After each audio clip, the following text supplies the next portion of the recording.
Hey guys, welcome back to MaxCast, Donor for Unification. Today we continue the coverage of the UGL Season 2, Losers Round 3, you can see here, which brings us to the second game in the Losers Round 3, which is also the last one already, as the game Profit versus Huntington does not take place, as Profit is no longer part of the tournament and actually also no longer part of the Unification community. And sadly, GapPR also had to quit out the tournament because he is very busy IRL. So we will sadly not see the game GapPR versus the Ocean. That would be a game I would have loved to see. But okay, today it is Odourless versus A1 Kenobi. In terms of player strengths, I would give Odourless an edge here, but I haven't seen enough of Odourless to make my final judgment on his skill. A1 Kenobi is on the mid range of skills, and Odourless tends to be more on the higher side, so I guess Odourless is the favorite here. Will it be a 3-0, 3-1 or even closer? We will see. The picks we have here: A1 Kenobi banned Dark Angels, Imperial Fists and Raven Guard. Imperial Fists we haven't seen so much, but yeah, Dark Angels and Raven Guard is our staple factions from Odourless. Odourless on the other side banned Demon Hunters, Deathcorp Greek and Mechanicus. I know for a fact that A1 Kenobi really likes to play Grey Knight, so that's why.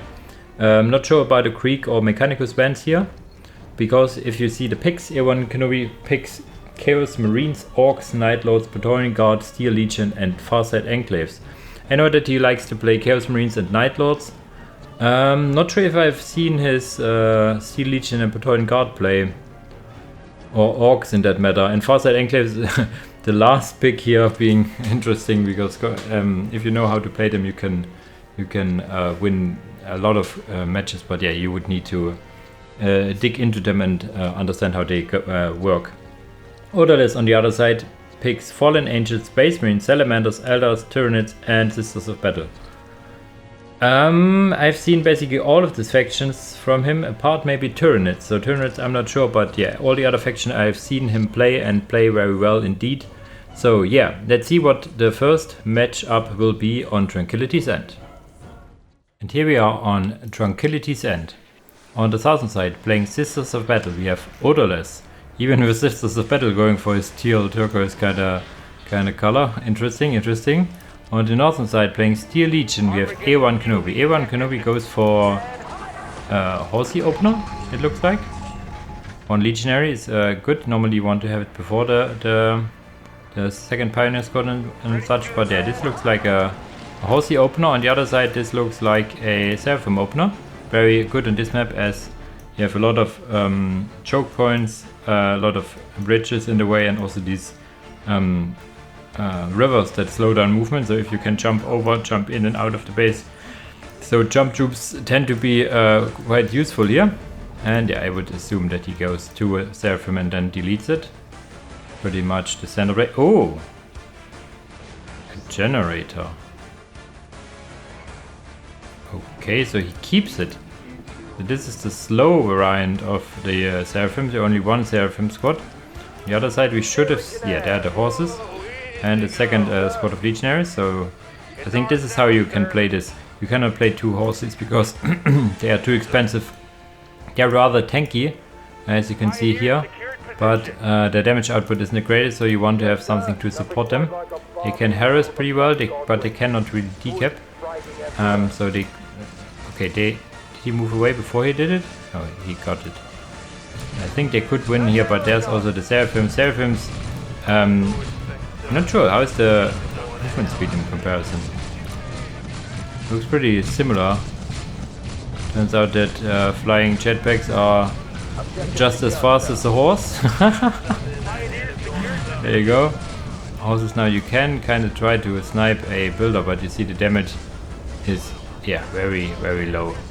Takes forever for them to get a builder down. Steel Legion, however, A1 Kenobi taking his points, Sisters of Battle having their points more or less under control. Economy wise, A1 is bottoming out here. I'm sure there's even legionaries on the criticals here, so that they are kept a little faster than with the pioneers. On the base there are standing legionaries as well. And on this side these should be pioneers. Yeah, I'm fully reinforced pioneers it is. So now they are here, but the seraphims cannot kill listening posts as easily, especially now that it's upgraded. Need to make sure to build this point here. Oof.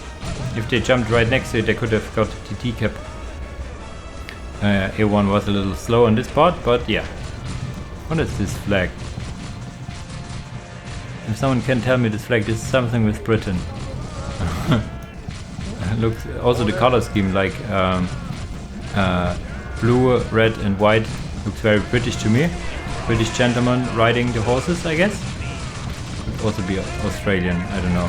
Tell me, please, tell me in the comments if you know what this is all about.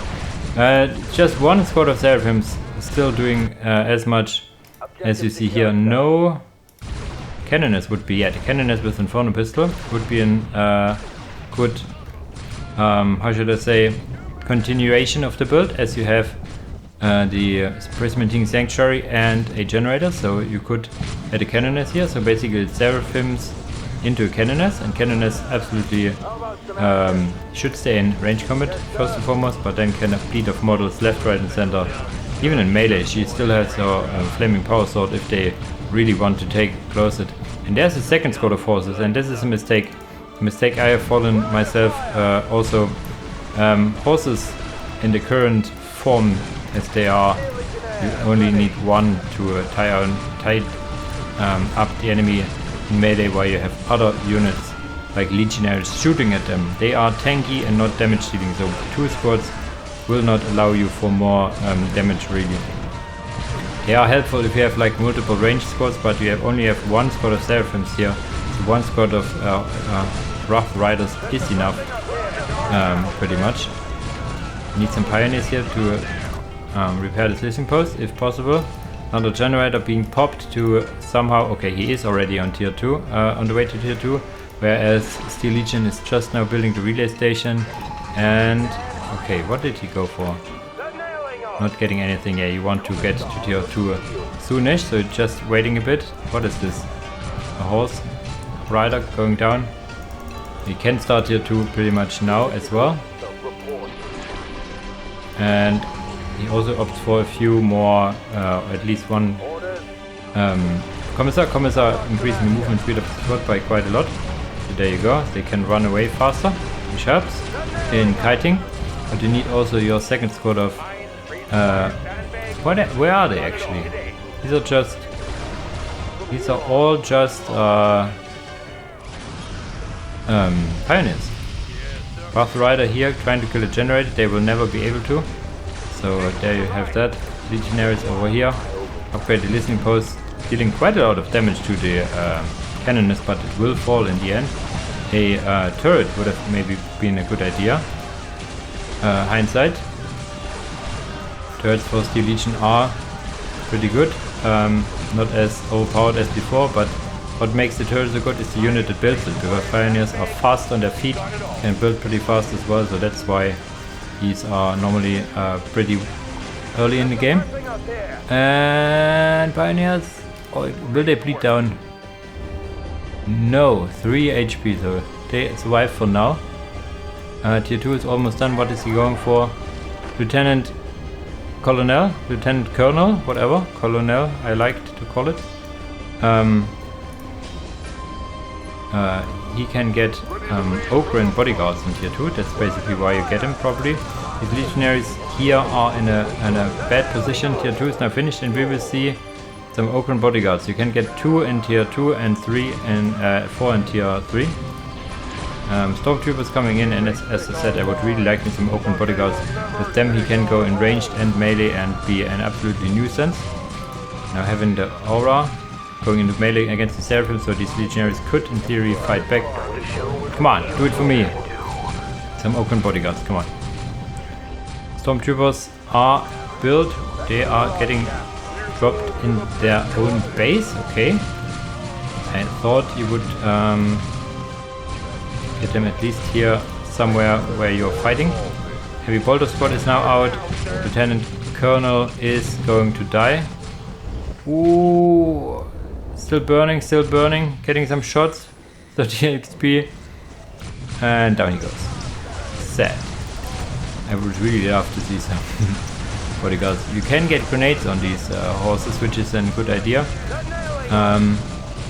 And also the sergeant of the squad deals a lot more damage than the actual models, so this would be a good idea. You see here now the legionaries with the commissar, and yeah, the grenade launcher. I never have I seen grenade launchers on stormtroopers. They have now grenade launchers and a heavy weapon team next to it. These horses tanking a lot of damage, and now we will see more and more grenades coming in. But there's the first squad of Celestian, actually already with the old man. So this is dire, because Celestians by themselves deal a lot of damage. They do not have the melters. Very nice, very nice. And just get more damage from the old man and have like 2 units with Inferno pistols. The Canoness should be still alive as well. So there you go, second squad of Celestians. They can be attached to the Canoness if they really want. And there's a lot of dead steel legionaries on the way out here. The Stormtroopers getting a bit slowed down by the heavy weapon team now, but they get free for a bit, and then you see the damage output. I underestimated the grenade launchers on those lads. Normally I do not go for them. Normally keep them with their hell gun loadout, but yeah, the knockdown is also pretty good. And on those he goes also grenade launchers. Grenade launchers for days it is. Knocking down the units when closing in. There comes in the Seraphims, the Celestians pulling out their chainsaws to come in close. And everybody is running away. Listening post is upgraded over here, so we'll add some fire. But yeah, the units are just going in. Ah, and there's the Emperor's Wrath, killing basically every single legionary that it hit. Ouch. Hell of a lot of damage being dealt. There's no way anyone can recover from this. The old man here tanking actually also the listening post. He will now be able to kill down the listening post. Yeah, doubling down the stormtroopers is in general the right idea. I really liked also the grenades and the heavy bolter team here. You can actually, if you are not fighting in your own base, you can attach the heavy bolter team to the stormtroopers and then deep strike them to the enemy base. But yeah, this is a lot of Celestian stuff to deal with, and Celestians are really hard to deal with for some of the guard factions, as they are basically Terminator armor ladies running in and can change the loader depending on what they face pretty quickly. And yeah, this can be dicey at times. You can also always get the multi-melter, because the multi-melter also does good damage against infantry, at least good enough to be comparable to the bolters they start with. But yeah, this is just a matter of time until A1 Kenobi concedes here, because there's no real way he can come back. He could try to add more stormtroopers. Okay, expanded weapon cage will not be the savior here. And there it is. GG, well played from A1 Kenobi. This now puts Odourless in the, how should I say, in the advantage. He has now 1-0. And A1 Kenobi needs to step up his game a bit if he wants to get a win on the board. In general, I like the build order. The second horses was not good. He could have maybe gotten the relay station a bit earlier, got everybody a grenade at the hands, and then they could at least chuck some grenades at the Seraphims while they are being attacked by them. And yeah, I think it boils down to the second horse being not very good. Faster tier 2 would have been better, and maybe a turret over here if you want to secure this point, or even I've seen turrets in the base, either here to secure these points, or like in this position, even outside of here if you want to have something to shoot out, depending on what it is. But okay, enough for my talkings. Let's jump into the second game. And here we are on the one and only map Unification and Dawn of War has to offer, which is Meeting of Minds. On the left side, playing Night Lords, we have A1 Kenobi. On the right side, playing Eldar, we have Odourless again. I think he now, by this point, has a color scheme for all factions, I guess. Going for the... okay, goes for 3 Guardians. I like 3 Guardians on this large map. Very nice, very nice. And then Fleet of Foot. Your Fleet of Foot will be delayed by a bit, but you have overall more and more points, more and more units to capture points. And I would also recommend to get your closer points first, because there will be Raptor Scouts.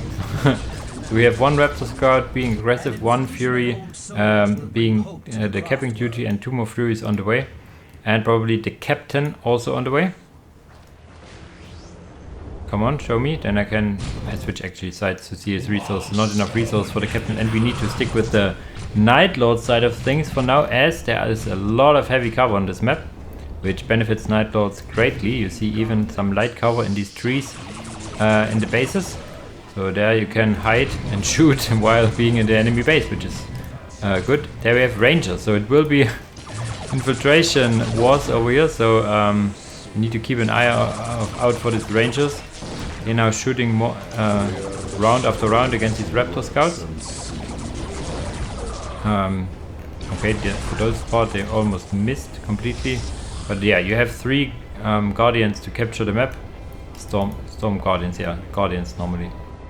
And 1 squad of Rangers to keep them the enemy busy, but the economy is 26 against 38. Okay, he was delaying his own capture game quite a bit to get the Captain out, which is a choice he made.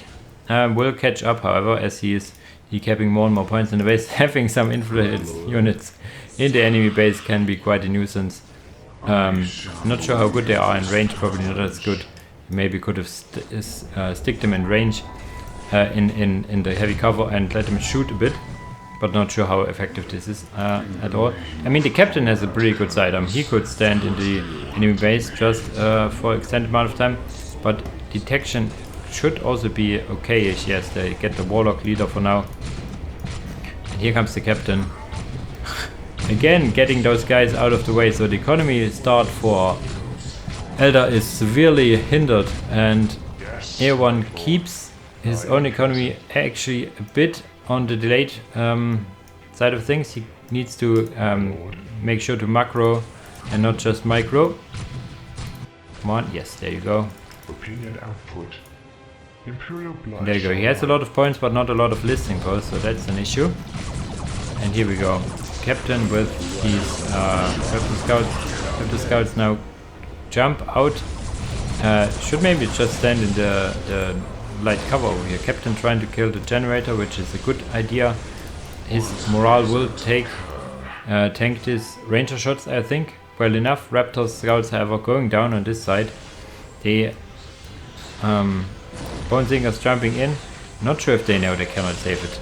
And after the generator is killed, they can also kill the Bone Singer. But here's the Farseer. The Farseer immediately using Mind War on him, which is exactly what she should do, and then should run and not try to engage if possible, and then get more and more Mind Wars off during the time. This point could be decapped if they get actually away from here. Getting body blocked quite heavily. Is A1 fast enough? He tends to be not fast enough to build up his points, but Odourless is also not noticing and not getting the decap over here, so this is misplay by both players. So misplay and a misplay cancels it out. Captain now going for the Listening Shrine, which is a nice idea. Furies on all the critical locations apart from the middle. There you go, there goes the Listening Post, and Listening Post in the back. So basically has all the Listening Posts now getting for some more Raptors. Standard Raptors this time, not Raptor Scouts. There's a big AoE tag from the Farseer. The Farseer could guide on these rangers if she hasn't already. But there comes some Raptors, and this is all ranged apart from the Farseer here. So Captain is also still alive, hunting some Guardians over here. Did not kill the Listening Shrine, and it is upgraded, but he could kill the Listening Shrine over here. Or at least the Bone Singer is building it. The Furies detect, so these Rangers need to be careful. There's a lot of stuff that wants to kill them. Cycling Storm being used against the Furies, I guess. But they do not mind as much. Still no power, he is Genless playing A1, which I find interesting. Normally it's a good play if you want to be very aggressive early on to not get a generator. Allows you to for so much more units and map control. Listening Shrine now being focused, as I said, by the Captain. The Furies can grant, I think, an armor decrease on the Listening Shrine, making it more susceptible to the damage of the Captain.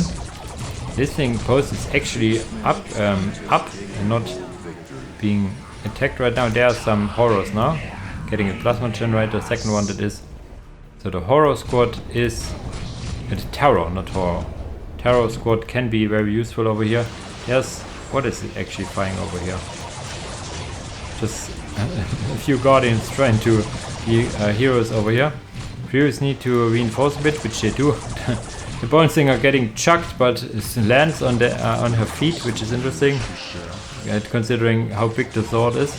And will they get the decap? I think they will. Listening Shrine focusing down on the captain. Also another mind war being casted, so he needs to be careful. But he got to the decap. Here one it is, and needs to jump out right now. These aren't cheap. One probably going down if he doesn't move. The second one will go down as well, and if they stay here they will just die.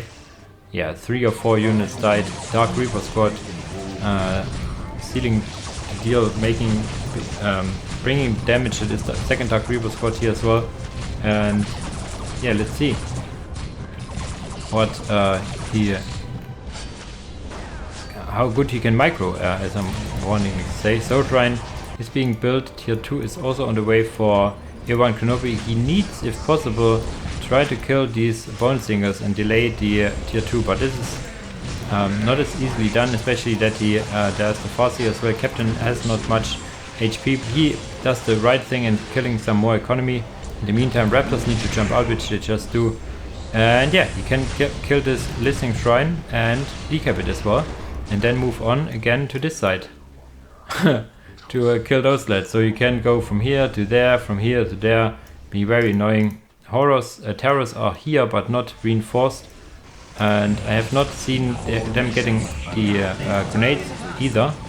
There comes some Psychic Storm, and yeah, the captain needs to get out of here. Dark Reaper still focusing him, I think.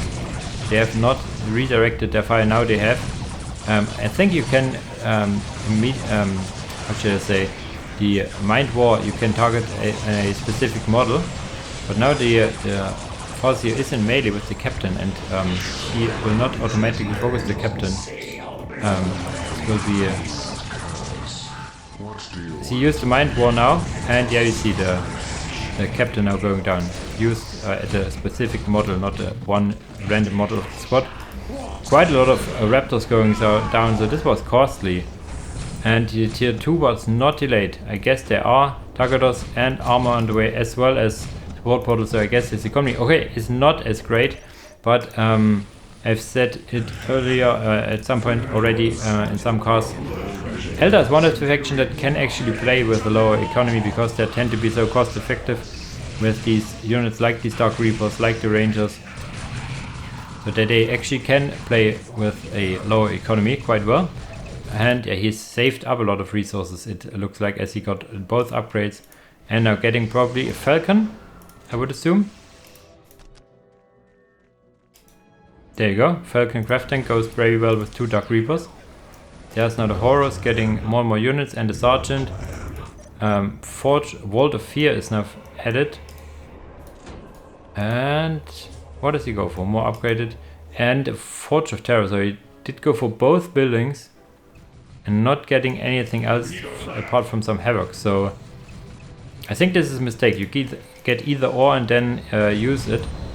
Either the Forge of Terror and getting some Razorbacks, for example, or some Hell Blades and stuff like that. As for economy, okay, he goes for a very weird tier 2 transition. A1 that is.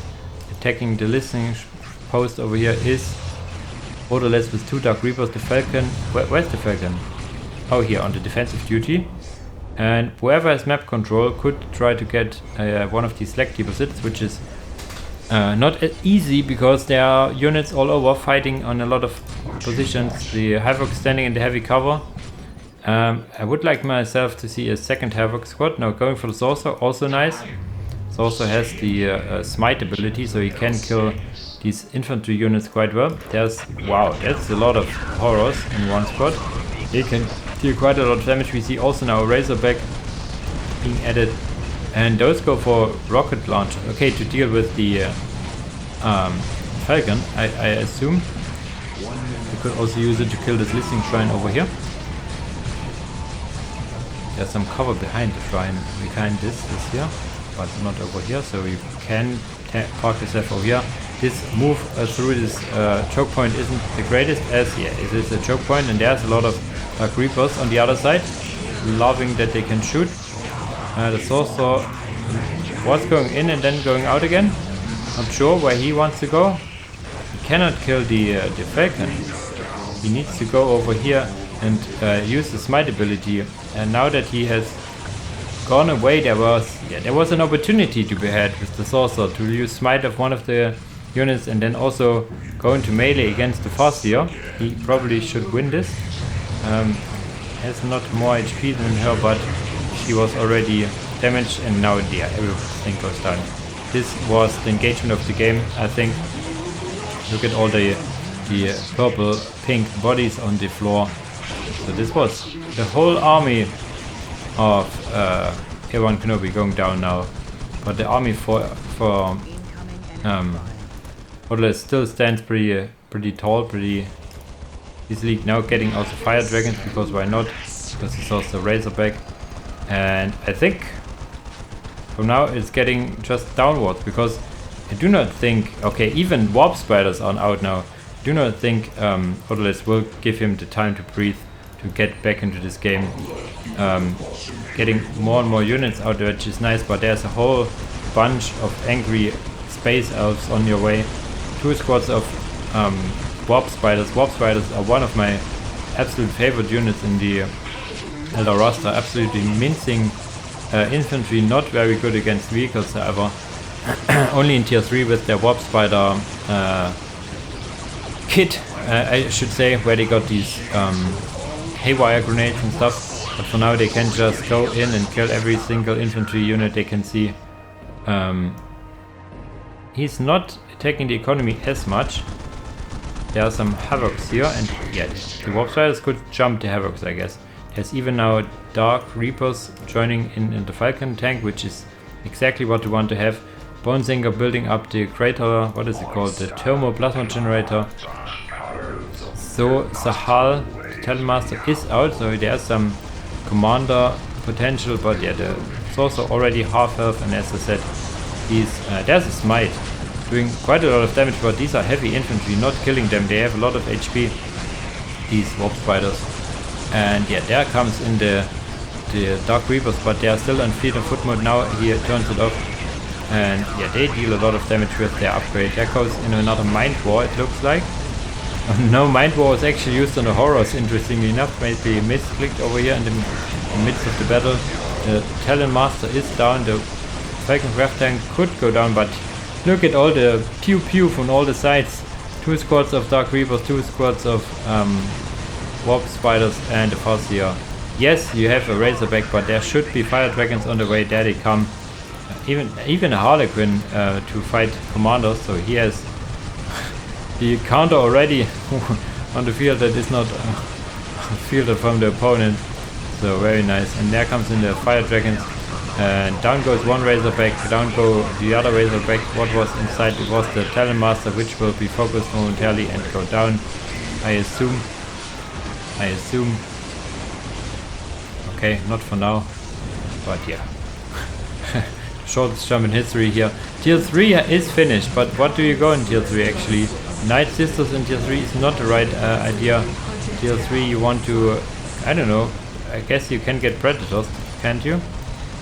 And some upgrades for your Razorbacks, but there's Fire Dragons out, there's a Wraith Lord out, a second Wraith Lord is on the way. Tier 3 is I think not on the way for Odourless, but he doesn't really need to, as he has a very, how should I say, good crisp on the opponent.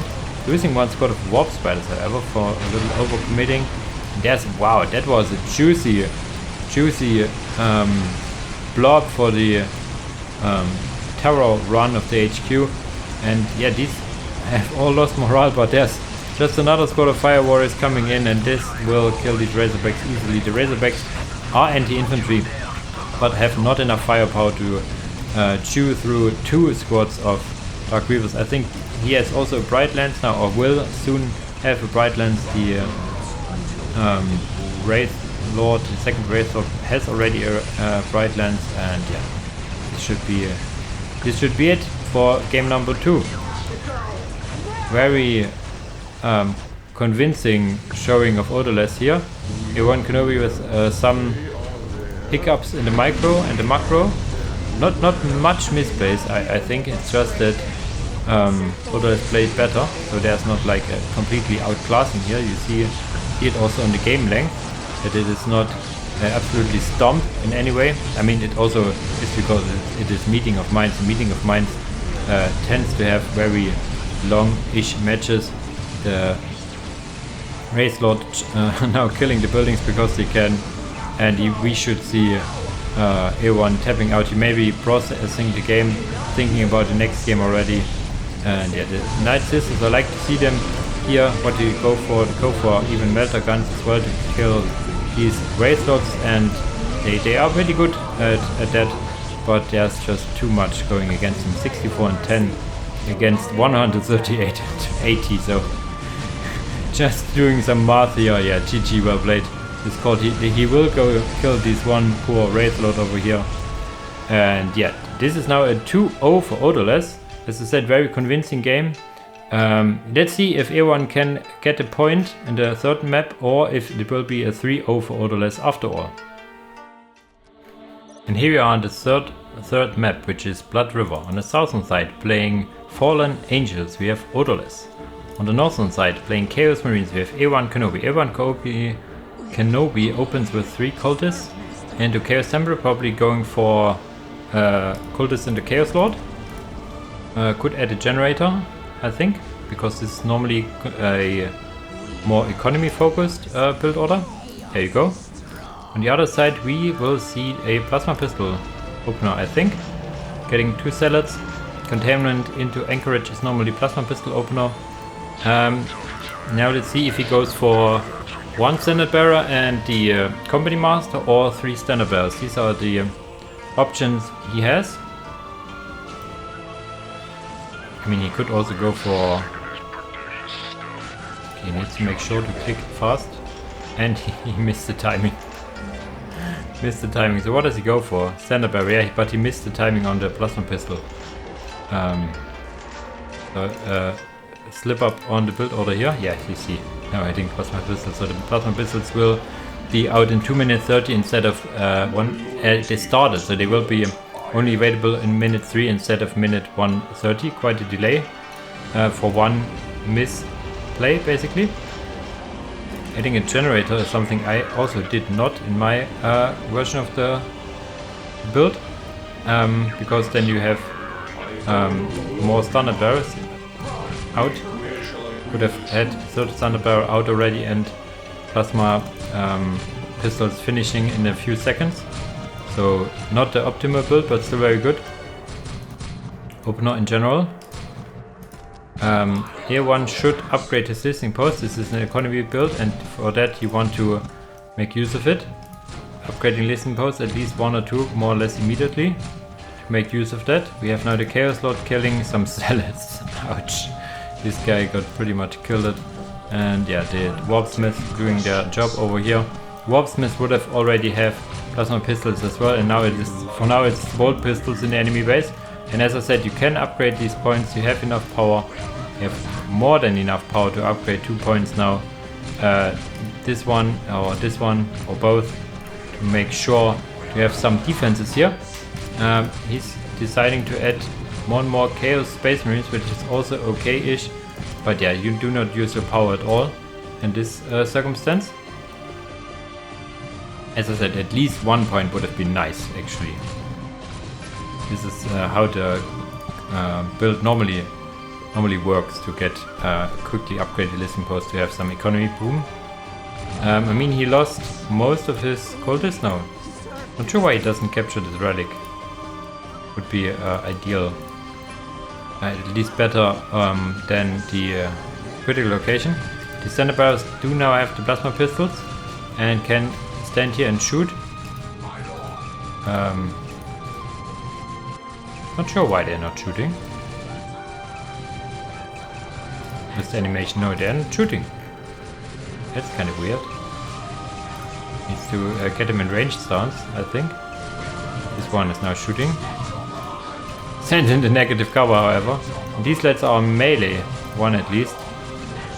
That's probably why. Something is going on here. Okay, there comes now the Chaos Lord, and you can also and should at some point send your Warpsmith with you, because they have also plasma pistols.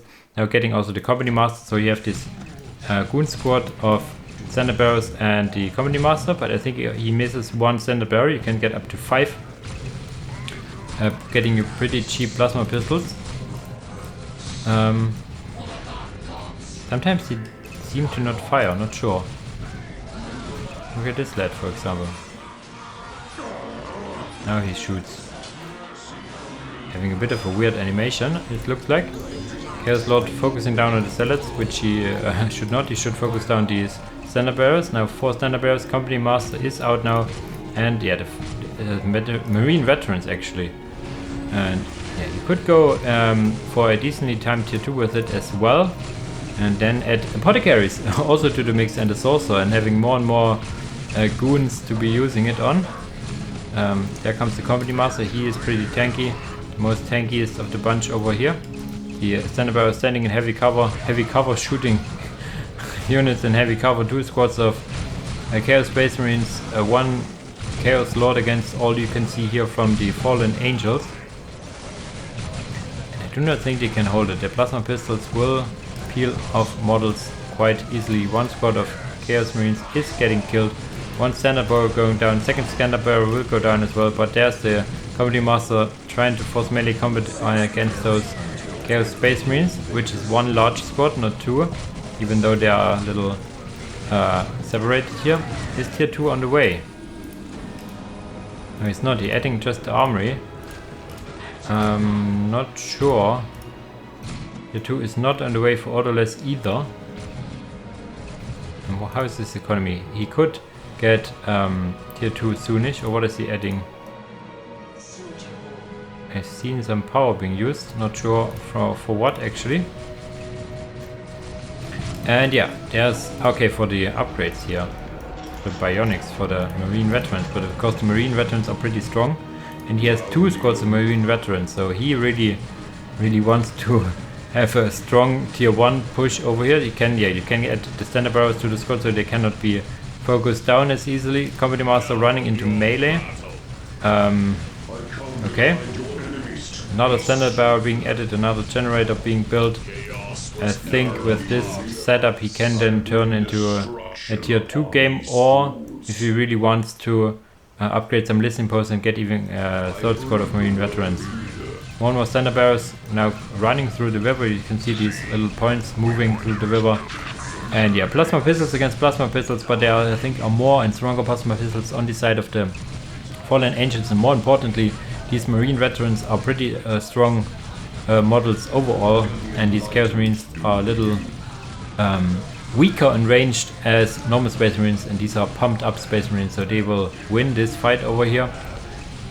Yeah, and the Standard Bearer are just the nail in the coffin over here. A lot of dead Space Marines. Tier 2 is not on the way for Chaos Marines. Tier 2 is also not on the way for Odourless. Adding now bionics as well. Another Standard Bearer, having now all 5 Standard Bearers, now also going in with the Warpsmith over here. They can add a turret or just use their plasma pistols to great effect. And just economy wise, it is 104 against 68, blue, 20 green for both.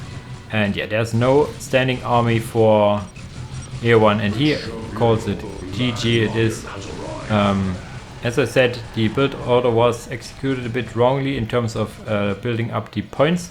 Having more economy would have allowed him to also get some units out to fight it out. Though I have to say that the build order with the plasma pistols is very hard to deal with in general. Although Odourless slipped up the opening a bit with the delayed plasma pistols, you could have the plasma pistols at about minute 2. But still, this leaves us with a 3-0 for Odourless here, so very convincingly overall. In terms of the performance, A1 Kenobi sadly now is out of the tournament, whereas Odourless advances to the losers round 4, where he meets Old Klempe. And I think, yeah, we will now cover the losers round 4, so we'll immediately see how he does against this co-host of the tournament over here in the next round. As usual guys, thanks for watching and see you in the next video. Bye bye!